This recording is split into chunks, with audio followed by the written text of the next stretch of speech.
Hello, Eater fans, and welcome to our schedule release special. I'm Michael O'Sullivan, sitting down with head coach of the men's and women's cross country teams, Vince O'Boyle, and coach like me, fairly new here to UC Irvine. Completely kidding, coach, going into his 32nd year at the helm, 20-time Big West Coach of the Year.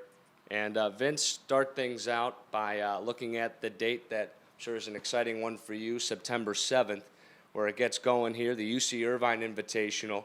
So you guys will host the first meet of the year, and you have all the preparations, the training through the spring and the summer, and then it all comes down to that date. So I know that's one you're excited for. Well, it starts off the year to see how the summer training was gone and prepare them, obviously, for the remainder. We've hosted this meet for a number of years. We have it over at the ARC. Put it on campus a few years ago.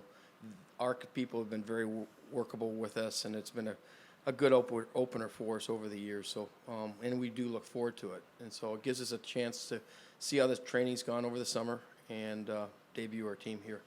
And I know you wrap up the month of September with a invitational at San Diego State. Right.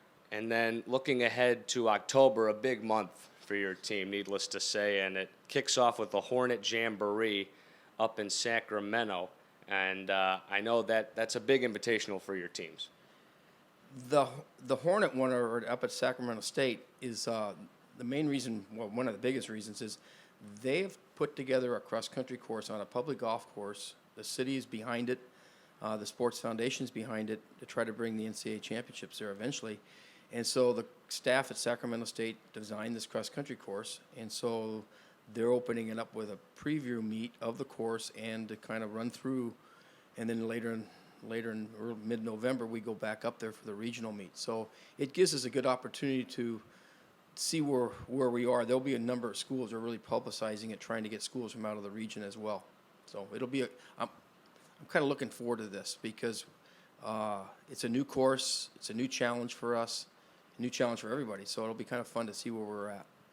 And looking ahead a little bit, you got the San Diego Invitational. That'll be on the 12th of October. The Highlander Invitational in Riverside, so close by. Cal State Fullerton invite. So those four meets in October, an opportunity for your team to get off on the right foot and kind of find out their identity. Right. After we go to the Hornet meet, we'll take a good little group down to San Diego, UC San Diego, and run there, and then turn around and go up to Riverside for, Riverside coach is trying to put together a very good invitational there. We did well there last year, and I think we can hopefully do as well again this year. So we'll go up there, keep it local for local fans to come and see that way too. And then turn the calendar to November.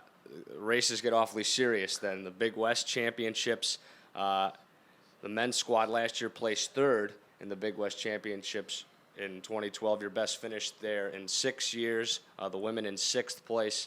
And just wanted to ask you kind of the environment of that kind of a setting to give a better idea to our fans. Obviously, a lot of pressure on your team to perform, but those are the big ones.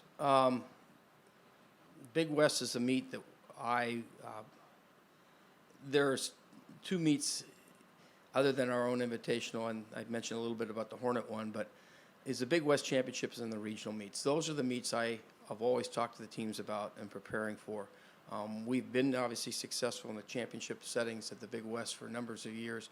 We think our men's team is a much improved team. We lose just 2 men from last year's team. We feel we've done a very good job recruiting-wise to bring in some good young people to help us there. Cal Poly, San Luis Obispo has been traditionally the conference championship champions, and we hope we're running on their course. It's a very demanding cross-country course, meaning it's got some hills to it. Yeah. And so we're preparing this summer, hopefully, to have the strength in order to handle that course and handle it well. So we'll see, and then turn around 2 weeks later and go up to Sacramento again for the regional meet. So that kind of gets you our season goes very fast. Right. It's a very, I think we're the first team to have a conference championship as the season starts. So it goes very fast. Oh, you mentioned the two men that you lose for the upcoming season, Sam Himes, who was the Big West Male Scholar Athlete of the Year last season, Rex Nelson, who ran well for you a year ago, and Chloe Fada on the women's side. So who are you expecting to step up for both the men and the women's teams in 2013? On the men's side, Stephen Molina comes back, who placed fourth in the conference championship. Right. And was on, first time we've had a top finisher like that in a long time. We think he's going to come back and do just as well, if not better. Another one that's improved tremendously, especially over the season in cross country and then moved right into track, is Alex Tibby, who scored in the 10,000 in the conference championship. So those two men, and then along with Riley Martin, who was an NCAA regional qualifier and a conference championship champion in the 1500. Losing Chloe is she was a leader behind the scenes as well as up front running for us. But we feel that women's team is will be better. Carlotta Pham, who scored in the 10,000, improved, was all overseas a year ago, came back, had a struggle in cross country, but came back in track and had scored for us, like I said, in the 10. And Casey Holcomb, who scored for us in the 15, but has had so far a very good summer from what we hear training-wise. So those are the two girls that we feel will help us in that are returning. So, and then we feel we did a very good job both in the men and women in recruiting. We'll see how those young people develop. It should be an exciting year, and Coach Vince O'Boyle talking about the 2013 men's and women's cross country season. And Coach, thanks for sitting down with us. Thank you.